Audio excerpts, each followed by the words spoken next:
صلی اللہ محمد۔ اجازت ہے گفتگو شروع کی جا سکے؟ عالم اسلام میں واحد مسلک فقہ جعفریہ ہے کہ ہم دن میں 3 دفعہ اپنی مسجدوں میں لاؤڈ سپیکر میں اذان میں اللہ کی وحدانیت رسول کی رسالت کے بعد فوراً علی کی ولایت کا اعلان کر کے زمانے کو بتاتے ہیں کہ ہم مصطفیٰ اور مرتضیٰ کے درمیان کسی کو برداشت نہیں کرتے۔ ہم علی کو خلیفاتہ بلا فصل سمجھتے ہیں، بغیر فاصلے کے خلیفہ سمجھتے ہیں، اور یہ ہمارا عقیدہ صرف ہماری زبانوں تک نہیں، ہمارے دلوں کے اندر بھی ہے۔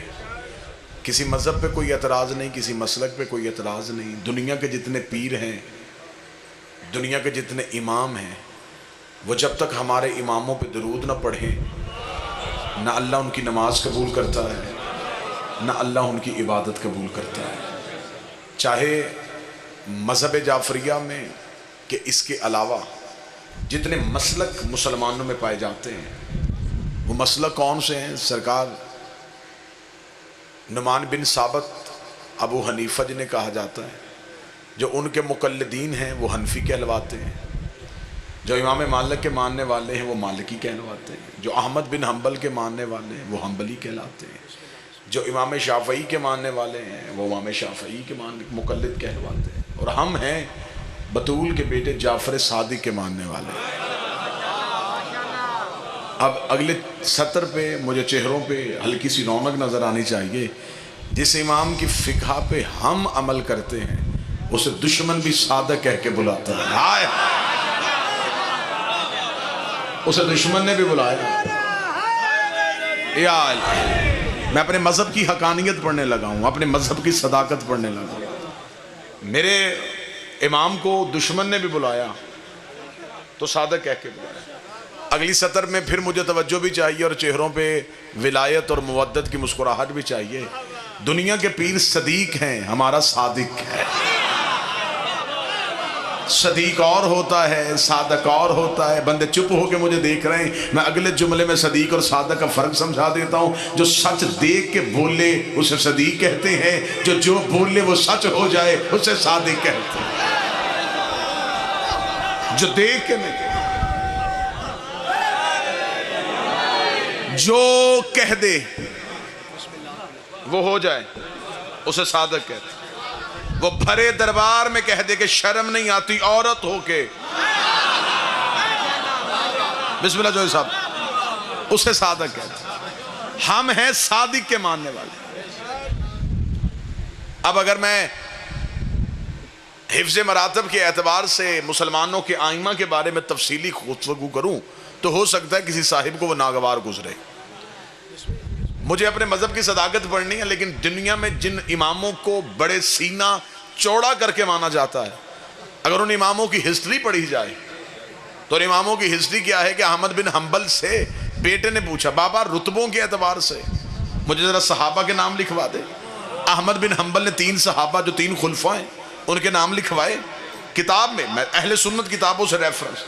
مولا علی کا نام چھوڑ دیا، باقی صحابہ کے نام لکھوا دیے، 11 نام صحابیوں کے لکھوا دیے، 3 خلفاء کے لکھوا دیے۔ جب 14 نام ہو چکے، بیٹے نے کاغذ قلم زمین پہ پھینک کے کہا، بابا حد نہیں ہو گئی علی سے دشمنی کی؟ میں تجھے کہہ رہا ہوں رتبوں کے اعتبار سے صحابہ کے نام لکھوا، تو نے 14 نام لکھوا دی، علی کا نام لکھوایا ہی نہیں۔ باپ نے بیٹے کی آنکھوں میں آنکھیں ڈال کر حلالی پر تو نے صحابہ کا پوچھا ہے؟ علی کوئی صحابی ہے؟ علی تو محمد کا بھائی ہے۔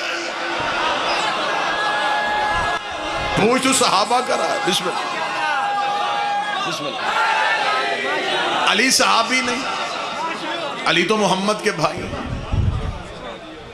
اب انہیں ابو حنیفہ کہا جاتا ہے۔ میرے اہل سنت بھائی اگر بیٹھے ہوں، نام ان کا ابو حنیفہ نہیں، یہ کنیت ہے، اور حنیفہ کسی مرد کا نام نہیں، یہ ان کی بیٹی کا نام تھا۔ اور انہوں نے بڑے فخر سے لکھا ہے کتابوں میں کہ کچھ لوگ عورتوں کے مسائل پوچھنے کے لیے آئے تھے، وہ خاموش ہو گئے، پیچھے سے پردے کے پیچھے سے بیٹی نے جواب دیا کہ بابا یہ مسئلہ میں بتا دیتی ہوں۔ بس اسی دن سے مشہور بیٹی کے نام سے ہو گئے۔ نام اصل میں ان کا نعمان بن ثابت ہے، میں ہلکی ہلکی ہسٹری سے بناؤں گا، گہرائی میں جانا نہیں چاہتا. یہ امام ابو حنیفہ ہے جو بیٹی کے اعتبار سے، اور جناب اور انہوں نے خود کہا نعمان بن ثابت نے کہ اگر میں 2 سال بطول کے بیٹے کا پانی نہ بھرتا. درود سارے حضرات مل کے بلند آواز سے صلی علی محمد. بسم اللہ. مولا امیر المومنین نعمان بن ثابت نے کہا ابو حنیفہ نے کہ اگر میں 2 سال جعفر صادق کی خدمت میں نہ بیٹھتا مجھے دین سمجھ میں نہ آتا. آگے آ جاؤ، آگے آ کے اگر بات امام شافعی کی کریں گے، توجہ میری طرف کیجئے گا. امام شافعی سے ایک بندے نے پوچھا کہ سرکار علی کو رضی اللہ کہیں یا علیہ السلام کہیں؟ چودھری صاحب یہ بات ہر بندے نے سمجھنی نہیں، ہر بندے کو میں بات سمجھانا چاہتا بھی نہیں. اس نے کہا کہ علی کو رضی اللہ کہیں یا علیہ السلام کہیں؟ اس نے کہا یہ تمہارا مسلمانوں کا مسئلہ ہے، تم رضی اللہ کہو یا علیہ السلام کہو. نہ میں رضی اللہ کہتا ہوں نہ میں علیہ السلام کہتا ہوں. انہوں نے کہا تو علی کو کیا کہتا ہے؟ اس نے کہا ماتا شافعی لیسا یدری علی ربہ ام ربہ اللہ. شافعی مر گیا مگر ابھی تک یہی نہیں پتا چلا اسے علی کہنا ہے یا اسے اللہ کہنا ہے.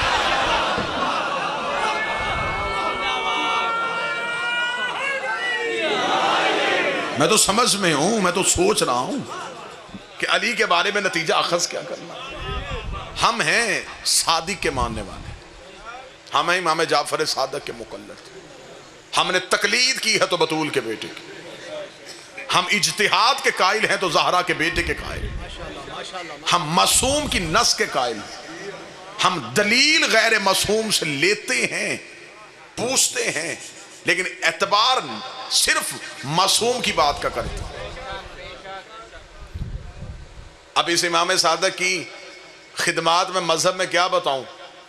یہ میرا وہ مالک ہے کہ جب مدینے کی پہلی دفعہ مدینے کی مسجد کو اس مولا نے اسلامی یونیورسٹی کا درجہ دیا.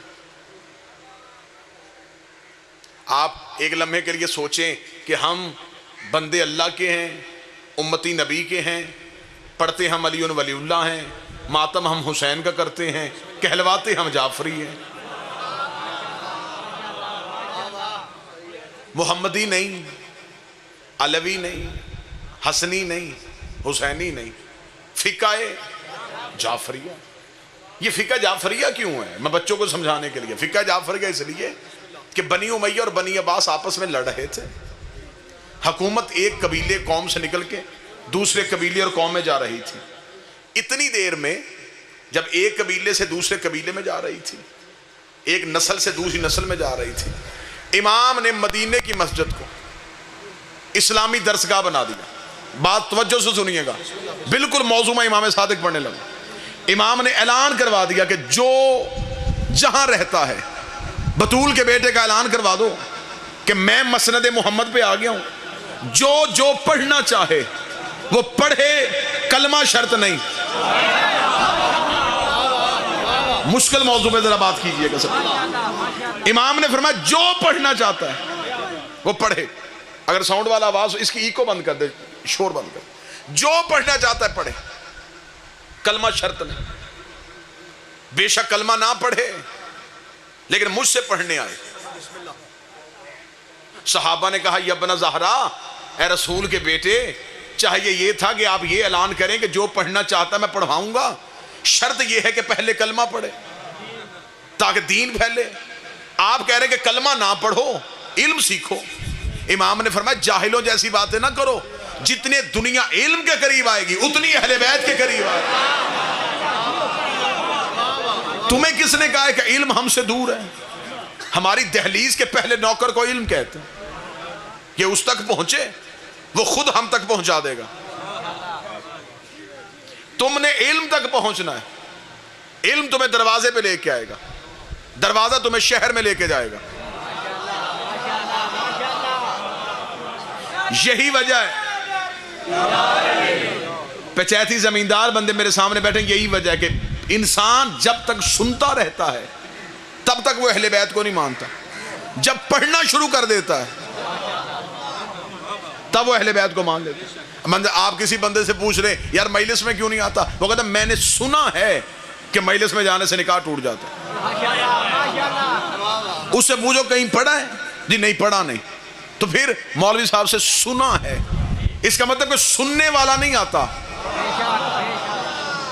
جو پڑھنا شروع کر دیتا ہے وہ آل محمد کی دہلیز۔ ہمارے ممبر کے جتنے جید نام تھے، قبلہ مبلغ اعظم مولانا اسماعیل، پڑھے ادھر سے، ذکر یہاں پہ آ کے کیا، علامہ تاج الدین حیدری پڑھے وہاں سے، ذکر یہاں پہ آ کے کیا، ابھی اسی مجلس میں اعلان ہوا ہے علامہ علی ناصر، آپ کے اسی علاقے کا فخر ہے، پڑھے ادھر سے،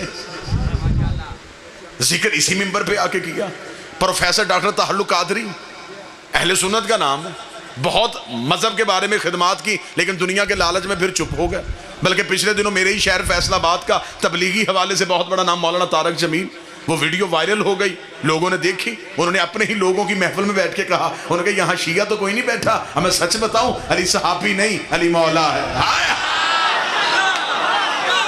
سچ تو زبانوں پہ چوری سب آ گیا نا، طاہر صاحب سچ تو زبانوں پہ آ گیا۔ اس نے اپنے ہی لوگوں کی محفل میں بیٹھ کے کہا، اس نے کہا یہاں شیعہ تو کوئی نہیں بیٹھا، لیکن تمہیں سچ بتاؤں علی صحابی نہیں، علی مولا ہے، اور یہ مولا بمانے دوست نہیں ہے، یہ مولا حاکم کے معنی ہے۔ جیسا محمد سردار تھا ویسا علی سردار تھا، جیسا محمد حاکم تھا ویسا علی حاکم تھا۔ ویڈیو آج بھی موجود ہے۔ یہ جملے پڑھنے کے بعد مولانا طارق جمیل ایک لمحے کے لیے چپ ہوئے، اور چپ ہونے کے بعد میں دونوں ہاتھوں سے شیعہ ممبر سے کون کہتا ہے شیعہ تعصب کرتے ہیں، میں دونوں ہاتھوں سے شیعہ قوم کا ماتمی ہونے کی حیثیت سے طارق جمیل کو سیلوٹ پیش کرتا ہوں۔ اس نے یہ جملہ کہہ دیا، اس نے علی کی فضیلت پڑھنے کے بعد ایک لمحے کے لیے خاموشی اختیار کی، پھر دیکھ لیں کیا ہوا۔ جب سے میں نے علی پڑھا چند بندے پریشان ہو گئے ہیں، چند چہروں پہ پریشانی آ گئی ہے۔ انہوں نے یہ جملہ کہہ کے نبی کی حدیث پہ مہر لگا دی۔ اگر کسی محفل سے منافق ڈھونڈنے ہو علی کے فضائل پڑھنے، فضیلت علی، بسم اللہ۔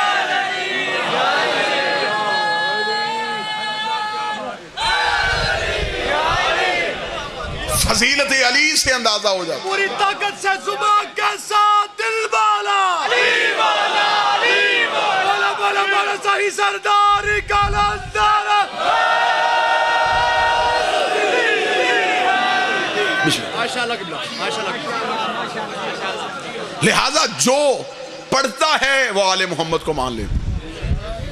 یہی بات ہمارے مولا نے کہی، ہمارے مولا نے کہا کلمہ، ہماری دشمنی کی وجہ سے تم کلمہ چھوڑ سکتے ہو نا، چھوڑ دو، علم تو سیکھ سکتے ہو نا، سیکھو۔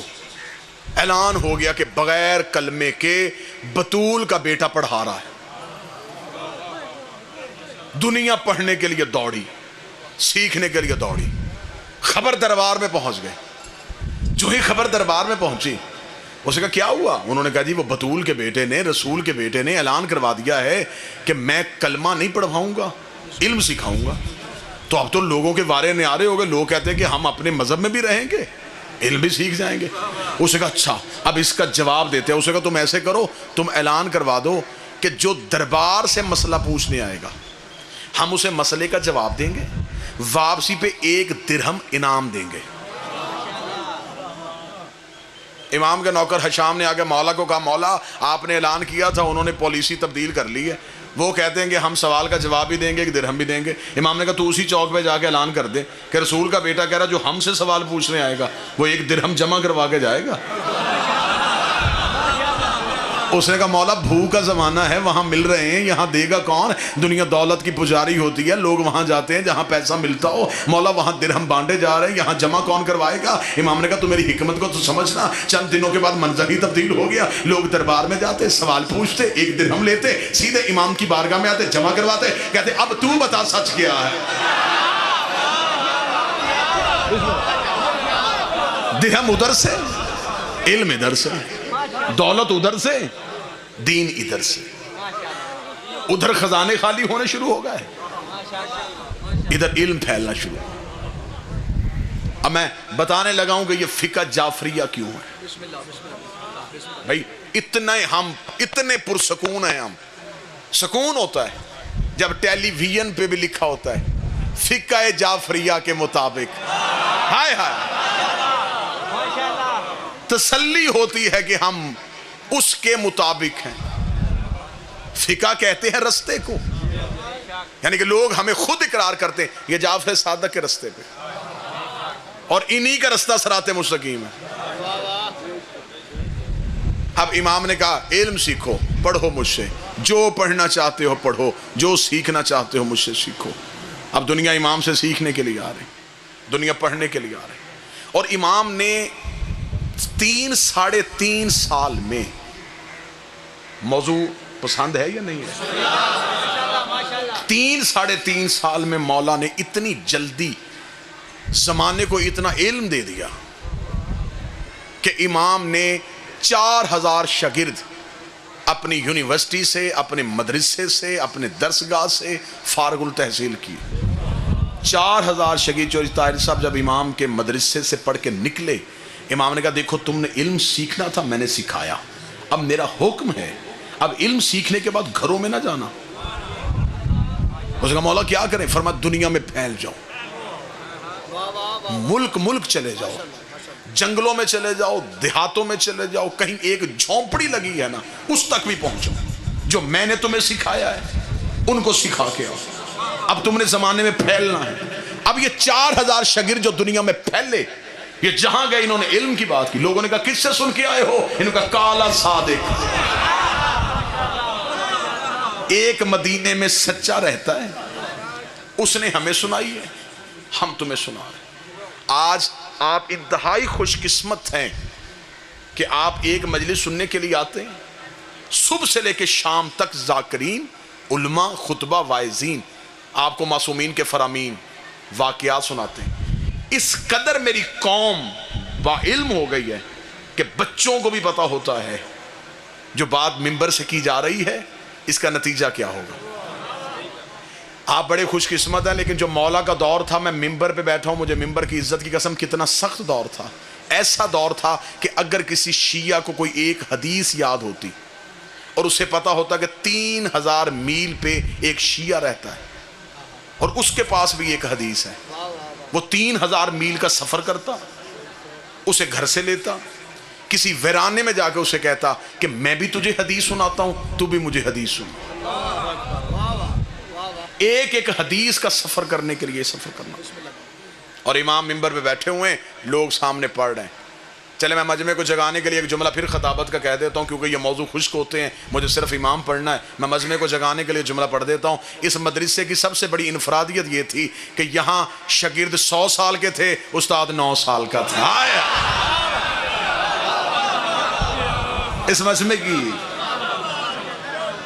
یہاں انفرادیت یہ تھی کیونکہ امام نے بسم اللہ سرکار، ہمارے آئمہ نے 6، 9، 8 سال کی عمر میں منبر پہ بیٹھ کے علم سکھا کے لوگوں کو بتایا ہے کہ عمر کا علم سے کوئی تعلق نہیں ہوتا۔ ہم سکھا رہے ہیں، تم ہم سے سیکھو۔ اب امام پڑھا رہے ہیں، اور جو نوجوان بیٹھے ہیں ذہنوں میں رکھنا، آج دنیا میں جتنے علم پڑھائے جاتے ہیں، میری گفتگو کا مکمل میں مخاطب ہوں اپنی نوجوان نسل سے، اپنے سکول، کالجز، یونیورسٹیز میں جانے والے دوستوں سے۔ ہمارے آج دنیا میں جتنے علوم اور جتنے فنون ہیں، اگر آپ ان کا نقشہ نکال کے دیکھیں تو ان کی گہرائی، ان کی جڑ امام کی دہلیز سے جا کے نکلے۔ جب امام پڑھا رہے تھے تو سامنے کون بیٹھا ہے؟ جابر بن حیان بیٹھا ہوا ہے، خوارزمی بیٹھا ہوا ہے، ابو الہیثم بیٹھا ہوا ہے، ابو علی سینا بیٹھا ہوا ہے، ریاضی کا بادشاہ بیٹھا ہوا ہے، طب کا بادشاہ بیٹھا ہوا ہے، آج فزکس کی تھیوری جس کے بعد بدلی نہیں تھی وہ جابر بیٹھا ہوا ہے، علم کیمیا کا ماہر بیٹھا ہوا ہے، اور امام پڑھا رہے ہیں۔ اور دوسرا اس یونیورسٹی کی انفرادیت کیا تھی؟ علیحدہ علیحدہ کلاسیں نہیں ہوتی تھی۔ آپ جتنے اسکول کالجز میں گئے آپ بتائیں گے، جو استاد یا ٹیچر ریاضی پڑھانے آتا ہے اس کی اگلی کلاس سائنس کی ہوتی، وہ پڑھا کے جو سب چلا جاتا ہے۔ اب اگلے کا انتظار ہو رہا ہوتا ہے کہ اگلا ٹیچر آئے گا، اور جب اگلا ٹیچر چھٹی پہ ہو تو قطعاً یہ نہیں ہوتا کہ ریاضی والا کہے کہ میں ہی سائنس پڑھا دیتا ہوں، اسے پتا کہ میرا مضمون اور تھا، اگلے کا مضمون اور ہے۔ یہاں سامنے شاگرد بیٹھے ہیں، استاد ایک ہے۔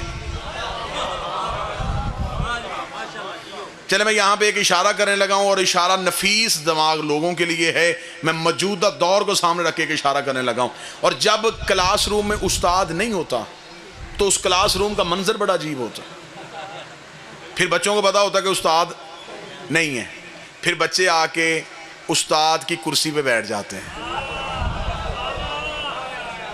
جب استاد نہ، جی بسم اللہ آپ جی، جب استاد نہ ہو تو کچھ احمق استاد کی جگہ پہ بیٹھ کے استاد بننے کی کوشش کرتے ہیں۔ جب استاد آ جاتا ہے وہ دیوار کے پیچھے سے دیکھتا ہے کہ ایک شرارتی میری کرسی پہ بیٹھا ہے، وہ کلاس روم میں داخل ہوتے ہی سب سے پہلے اس سے اٹھاتا ہے کہ تو میری جگہ پہ بیٹھا تھا، ذرا اٹھ اب انہیں پڑھا کے دکھا۔ پھر وہ استاد کے سامنے ہاتھ جوڑتا ہے، پھر اسے پتہ چلتا ہے، پھر وہ پوری کلاس روم کے سامنے کہتا ہے استاد جی اگر آپ نہ ہوتے۔ یہی وجہ ہے کہ آج شیعت کی حالت بھی ایسے ہی ہے۔ آج امام موجود نہیں اور کچھ احمق امام کی جگہ پہ بیٹھنے کی کوشش کر، امام پڑھا رہے ہیں اور سامنے بیٹھے لوگ پڑھ رہے ہیں، پیچھے سے ایک شخص اٹھا، ہاتھ کھڑا کیا، جی میں پڑھنے آیا ہوں۔ امام نے کہا پڑھ، کیا سیکھنا چاہتا ہے؟ اس نے کہا پہلے میں بتا دوں کہ میں ہندو ہوں۔ امام نے کہا ہم تجھے سکھائیں گے۔ ساتھ بیٹھا ہوا ایک اور شخص اٹھا، میں بھی پڑھنے چاہتا ہوں۔ تو پڑھو۔ اس نے کہا یہ ہندو ہے، کہیں نہ کہیں خدا کے وجود کا قائل ہے، میں دہریہ ہوں، میرا عقیدہ ہے کہ کائنات میں کوئی اللہ ہے ہی نہیں۔ اب یہ گفتگو کہاں ہو رہی ہے؟ امام کی بارگاہ میں، صرف اپنے بچوں کو بتانے کے لیے کہ مذہب پھیلا کیسے ہے۔ یہاں مجمع سے ایک بندہ اٹھے اور مجھے اٹھ کے کہے کہ میں نہیں مانتا کوئی علی ہے، تو میرے جواب دینے سے پہلے مجمع سیخ پا ہو جائے گا۔ میں بھی جواب دوں گا تو جس بات پہ قابو نہیں رکھ سکوں گا۔ اب وہ امام کے سامنے کہہ رہا ہے کہ میں نہیں مانتا کوئی اللہ۔ امام نے کہا تو کیا کہتا ہے کہ اللہ کیوں نہیں ہے؟ اس نے کہا اللہ ہوتا تو نظر آتا۔ اس نے کہا میں ہر اس چیز کا قائل ہوں جس کا وجود ثابت ہے، اور آج بھی دہریہ مذہب موجود ہے دنیا میں، وہ کہتے ہیں کہ اللہ کا وجود نہیں تو اللہ نہیں۔ اس نے کہا دیکھ اگر اللہ ہے دکھا، جنت ہے دکھا، فرشتہ ہے دکھا، جو چیزیں نظر نہیں آتی کیوں منواتا ہے اسے؟ اس نے کہا ہاں میں تیرے مذہب کا قائل نہیں، تیرے علم کا قائل ہوں۔ امام نے کہا تو میرے مذہب پہ نہیں آنا چاہتا، سیکھنا چاہتا ہے؟ اس نے کہا جی پڑھنا چاہتا ہوں۔ امام نے کہا کیا پڑھنا چاہتا ہے؟ اس نے کہا طب، میڈیکل، حکمت، حکیم بننا چاہتا ہوں۔ امام نے کہا ہم تمہیں داخلہ دیتے ہیں۔ اس نے کہا میں پھر بتا دوں میں اللہ کو نہیں مانوں گا کیونکہ وہ نظر نہیں آتا۔ امام نے کہا میں تمہیں منواؤں گا ہی نہیں جب تک نظر نہیں آئے گا۔ نظر آ جائے گا پھر مان لے گا؟ اس نے کہا ہاں ہاں پھر مان لوں گا۔ امام نے کہا ٹھیک ہے پڑھ۔ اس نے پڑھنا شروع کر دیا۔ 7ویں دن امام جب داخل ہوئے مسجد میں تو وہی طبیب ایک پتھر پہ بیٹھ کے حلیلے کے بیج کوٹ رہا تھا۔ توجہ پوری صاحب۔ امام اس کے قریب آگے کھڑے ہو گئے۔ امام نے کہا 7 دن ہو گئے تجھے میرے مدرسے میں آئے ہوئے، آج میں تیرا امتحان لوں؟ اس نے کہا لیں۔ امام نے کہا کیا کر رہا ہے؟ اس نے کہا جی آپ نے کل والے درس میں کہا تھا کہ حلیلے کے بیج کوٹ کے جو صفوف تیار ہوتا ہے یہ جلد کے مرضوں کا علاج کرتا ہے، تو میں وہ علاج دریافت کر رہا ہوں۔ امام نے کہا چل میں تجھ پہ سوال کرتا ہوں اسی بیجوں پہ، تو مجھے بتا کہ دنیا میں پہلے بیج آیا تھا یا درخت؟ اس نے کہا بیج آیا تھا۔ امام نے کہا بتا کس درخت سے گرا تھا؟ اس نے کہا مولا پھر درخت آیا ہوگا۔ امام نے بتا کس بیج سے اگا تھا؟ ایک لمحے کے لیے چپ رہا، چپ رہنے کے بعد کہتا اچھا پھر میرا ذہن یہ کام کرتا ہے کہ زمین کے اندر کچھ ایسے مادے ہیں جو نظر نہیں آتے، ایک خاص وقت میں وہ مادے اکٹھے ہوتے ہوتے ایک بیج کی صورت اختیار کر لیتے ہیں۔ آپ بتائیں میرا جواب ٹھیک ہے؟ انہوں نے کہا جواب تیرا بالکل ٹھیک ہے، لیکن تو اتنا تو بتا ان نان نظر آنے والے مادوں کو اکٹھا کون کرتا ہے؟ وہ جو نظر نہیں آ رہے تھے اسے اکٹھا کس نے کیا؟ امام نے کہا حد ہو گئی، تو نان نظر آنے والا مادہ مان سکتا ہے تو نان نظر آنے والے مادے کا خالق نہیں مانتا؟ اسے قدموں پہ ہاتھ رکھ کے کہا اب نظر آ گیا کہ وہ ہے۔ مذہب پھیل رہا ہے نا، فقہ پھیل رہی ہے، بلکہ یہاں تک کہ ایک ہندوستان سے آیا تھا شخص، اس نے آ کے امام سے کہا کہ میں مناظرہ کرنا چاہتا ہوں۔ امام نے کہا کس بات کا مناظرہ؟ اس نے کہا میں ہندوستان سے آیا ہوں تیرے علم کے قصے سن کے کہ مدینے میں ایک شخص ہے جو ممبر پہ بیٹھ کے ہر علم پہ بات کر رہا ہے۔ اس نے کہا چل میں تجھ سے پوچھتا ہوں، تو مجھے سوالوں کے جواب دے۔ امام نے کہا کون سے؟ اس نے کہا مجھے بتا کہ انسان کی اس بیماری کا علاج کیا ہے، اس بیماری کا علاج۔ امام سارے سوالوں کو جواب دیتے رہے۔ جب اس کے پاس بیماریاں ختم ہو گئی، امام نے کہا میں تجھ پہ سوال کروں؟ اس نے کہا کریں۔ امام نے کہا چل تو مجھے بتا، انسان کی پیشانی میں لکیریں کیوں ہوتی ہیں؟ تو مجھے بتا سر پہ بال کیوں ہوتے ہیں؟ تو مجھے بتا آنکھ گول کیوں نہیں ہوتی؟ تو مجھے بتا نتنے نیچے کی طرف کیوں ہوتے ہیں؟ تو مجھے بتا کوہنی پیچھے کی طرف کیوں مڑتی ہے؟ تو مجھے بتا کہ پاؤں کے تلوے میں یہ خلا کیوں ہوتا ہے؟ اس نے کہا یہ میں کیسے بتا سکتا ہوں؟ امام نے کہا تو نہیں بتا سکتا، ہم بتائیں؟ اس نے کہا آپ بتائیں۔ امام نے فرمایا سر پہ بال اس لیے ہوتے ہیں کہ سورج کی گرمی سے، سردی کی شدت سے دماغ کو بچا کے رکھے۔ اس نے کہا اچھا۔ مولانا نے فرمایا ہم آگے تمہیں بتاتے ہیں پیشانی پہ لکیریں اس لیے ہوتی ہیں کہ سر کا پسینہ آنکھوں میں نہ آئے۔ اس نے کہا یہ آنکھ کا آنسو نمکین کیوں ہوتا ہے؟ اب یہ جو بزرگ بیٹھیں گے یہاں داد یہ دیں گے۔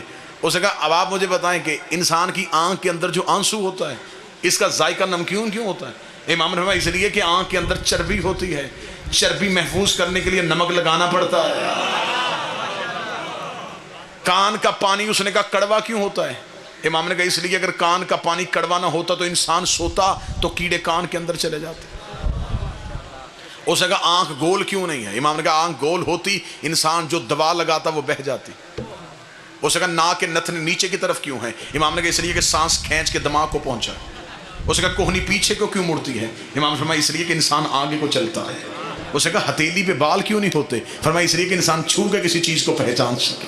اس نے کہا پاؤں کے تلوے میں خلا کیوں ہوتا ہے؟ فرمایا پاؤں سیدھا ہوتا تو انسان چلتے ہوئے تھک جاتا۔ 132 سوالات اس نے سر کے بالوں سے لے کے پاؤں کے انگوٹھے کے ناخن تک بطول کے بیٹے سے کیے۔ امام ہر سوال کا جواب دیتے رہے۔ جب 132 جسم کے بارے میں پوچھ چکا تو اس نے اپنی پاؤں سے نالین اتاری، اپنے گھٹنے مدینے کی مسجد کے ریت میں رکھے، ادھر وہ سر سجدے میں رکھنے لگا تھا، یا امام نے اس کے سر کے نیچے آ کے اپنا ہاتھ رکھا۔ امام کہنے لگا کیا کرنے لگا ہے؟ اس نے کہا تجھے سجدہ کرنے لگا ہو۔ امام نے کہا مجھے سجدہ کیوں کر رہا ہے؟ اس نے کہا جو باتیں تو نے بتائی ہیں یہ عالم نہیں بتاتا، خالق بتاتا۔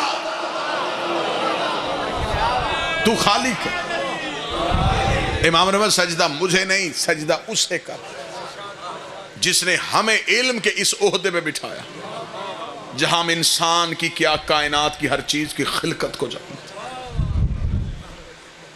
فخر کیا کرو تم پوچھنے والوں کے ماننے والے نہیں، بتانے والوں کے، اماموں کے ماننے والے ہیں۔ جتنا سینہ چوڑا کر کے زندگی گزارو اتنی گزارو، جیب میں ایک ٹکا نہ ہو، جیو فخر سے۔ وہ پیسہ امیری نہیں، علی کی ولایت امیری ہے۔ زیادہ دولت والا بندہ امیر نہیں ہوتا، علی ولی اللہ والا بندہ امیر ہوتا۔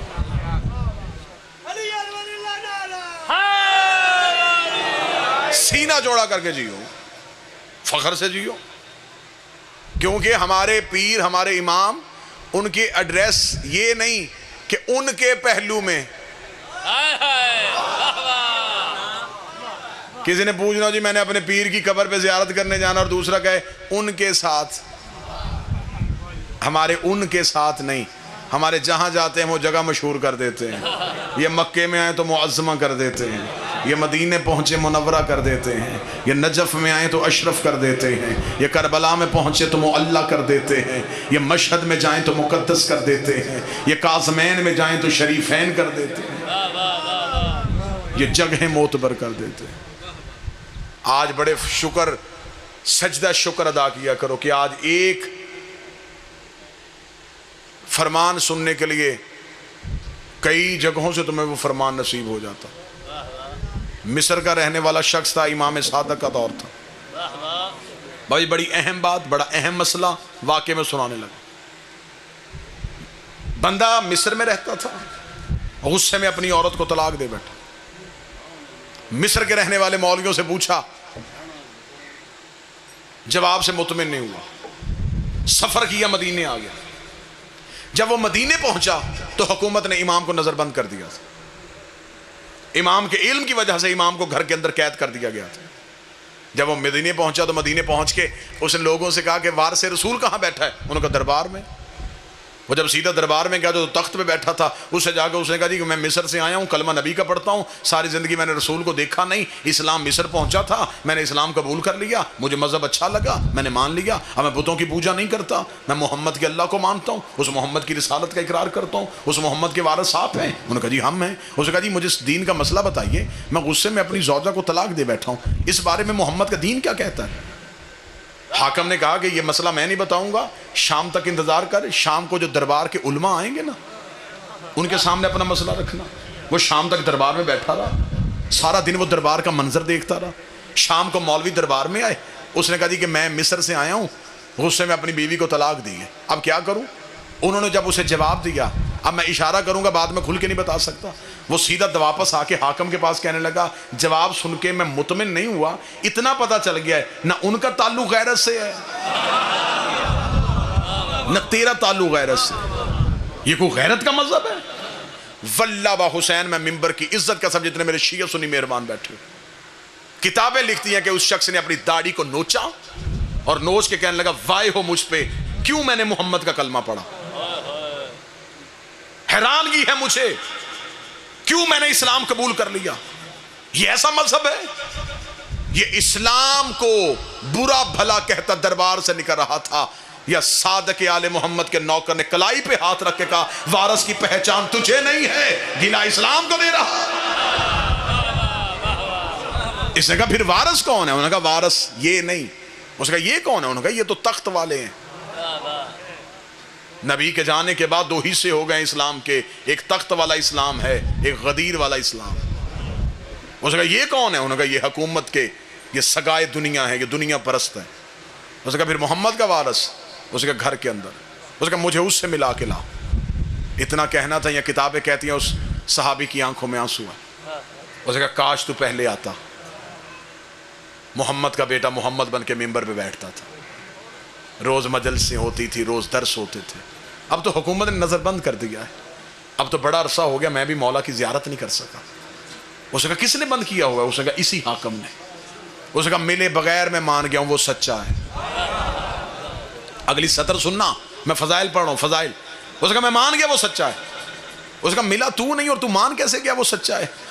اس نے کہا میں مان گیا ہوں جب اسے پابند کیا ہوا ہے، کیونکہ سچ پہ پابندی ہوتی ہے، جھوٹ پہ نہیں ہوتی۔ اگر اسے پابند کیا ہوا ہے تو وہ سچا ہے۔ اس نے کہا پھر اس نے کہا میں امام سے مسئلہ پوچھوں گا۔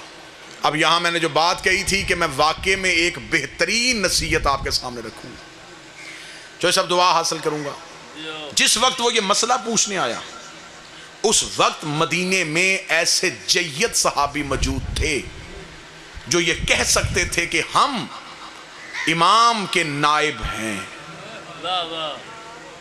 ہم بتا سکتے ہیں کہ امام اس مسئلے کے بارے میں کیا کہتے تھے، لیکن نہ امام کے شاگردوں نے کہا کہ ہم امام کے نائب ہیں، اور نہ انہوں نے ایک مسئلے پہ فتویٰ دیا کہ ہم فتویٰ دے سکتے ہیں۔ نہیں، انہیں پتا تھا کہ جب حجت موجود ہو پھر غیر معصوم فتویٰ نہیں دیتا۔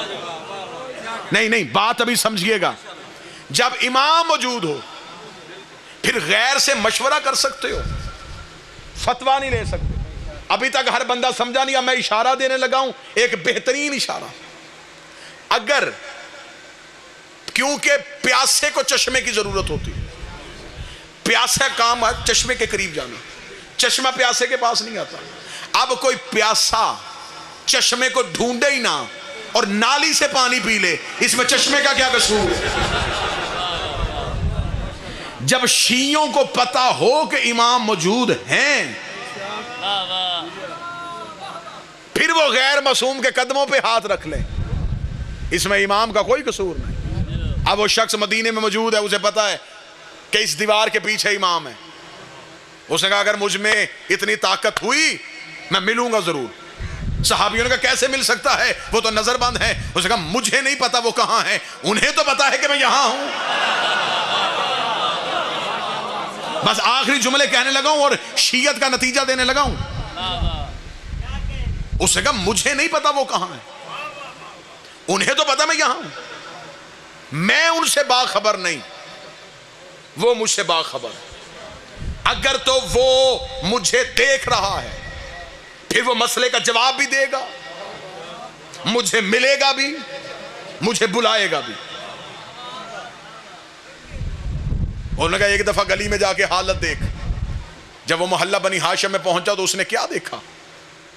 سپاہی, فوجیں, چھتوں پہ سپاہی کھڑے. امام کی گلی میں مخبروں نے گھر کرائے میں لیے ہوئے تھے. وہ دروازوں کی اندر سے دیکھ رہے تھے کہ امام سے ملنے کوئی نہیں آیا. اتنا سخت پہرا. چلا گیا مدینے کے باہر. میں پوری ذمہ داری کے ساتھ گجرات کی سرزمین پہ یہ اعلان کرنے لگا ہوں, 3 مہینے تک وہ شیعہ مدینے کی گلیوں میں پھرتا رہا, ایک مسئلے کے لیے. نہ کسی مولوی سے پوچھا, نہ کسی غیر معصوم سے پوچھا. 3 مہینے تک مدینے کی گلیوں میں امام سے ملاقات نہیں ہو رہی. تھک کے مدینے کے باہر جا کے بیٹھ گیا.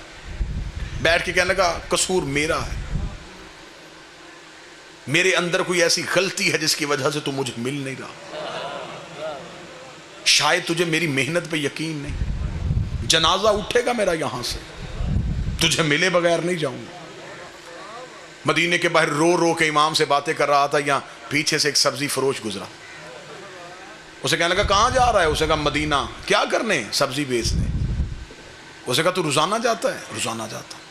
اسے کہا وہ جو مدینے کے اندر محلہ بنی ہاشم ہے کبھی وہاں بھی گیا ہے؟ اسے کہا ہاں جاتا ہوں روزانہ, سبزی جو بیچتا ہوں, میرا کاروبار ہے, میں جاتا ہوں وہاں پہ. ایک لمحے کے لیے اسے امید کی کرن آئی. اسے کہا رک رک رک رک رک, سبزی بیچے گا؟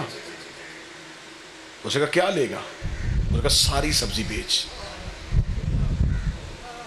نہیں, شاید آپ ابھی تک ذہنی طور پہ قریب نہیں ہوئے.